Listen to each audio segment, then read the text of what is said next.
পারে কিন্তু আমরা এই বনপাড়া ব্লক করতে বাধ্য হব। আমরা যদি আমাদের এই কথা না রাখি তাহলে আমরা কিন্তু এই বনপাড়ার দিকে কোনো গাড়ি চলবে না, উত্তরবঙ্গের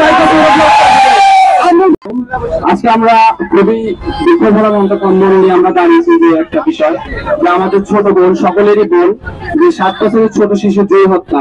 আসলে যে মানুষ কতটা নির্মম ভাবে হতে পারে, এই কাজ করতে পারে, তা অবশ্যই আপনারা দেখতে পাচ্ছেন। আমরা চাই না যে এরকম কাজ আর আমাদের এই বনপাড়া বড়াই গ্রাম না করবে, তাই আমরা সবাই প্রতিবাদ মুখর হয়ে উঠেছি। আজকে আমরা সবাই দাঁড়িয়েছি কারা, জুঁয়ের ভাই, জুঁয়ের বোন, সবাই কিন্তু আমরা, অন্য কেউ নাই এখানে, সবাই কিন্তু আমরা প্রতিবাদ মুখে আসছি। এই যে তীব্র রোদে আমরা দাঁড়িয়ে আছি কার জন্য? আমরা যেন সঠিক বিচার চাই। প্রশাসনের কাছে আমাদের একটাই দাবি, যেন এটা দ্রুত বিচার কার্যক্রম করে, এবং একটা বিচার আমরা চাই, সেটা হচ্ছে কি আমাদের ফাঁসি যেন কার্যক্রম করতে পারে। এই ফাঁসিটা কার্যক্রম করতেই হবে, আমাদের প্রশাসনের দৃষ্টি খুবই সুন্দর, না হলে পারে কিন্তু আমরা এই বনপাড়া ব্লক করতে বাধ্য হব। আমরা যদি আমাদের এই কথা না রাখি তাহলে আমরা কিন্তু এই বনপাড়ার দিকে কোনো গাড়ি চলবে না, উত্তরবঙ্গের আমরা যদি আমার জন্য বিচার না পাই, এই বাংলায় কোনো গাড়ি চলবে না, চলবে না, চলবে না। Action to action, direct action. আমার বোন মরলো কেন?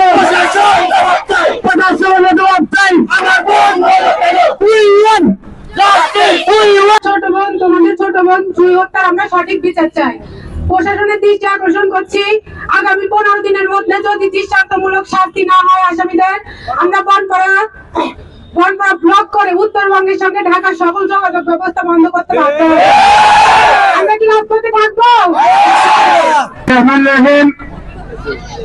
আজকে বনপাড়ার ছাত্র জনতা বড়াই গ্রামের মাটিতে দাঁড়িয়ে আমার বড়াই গ্রামের 7 বছরের ছোট্ট শিশুরা, আমরা বিচার চাই। তাদেরকে 1 সপ্তাহের মধ্যে দৃষ্টান্তমূলক ধর্ষণ ও হত্যার শিকার হয়।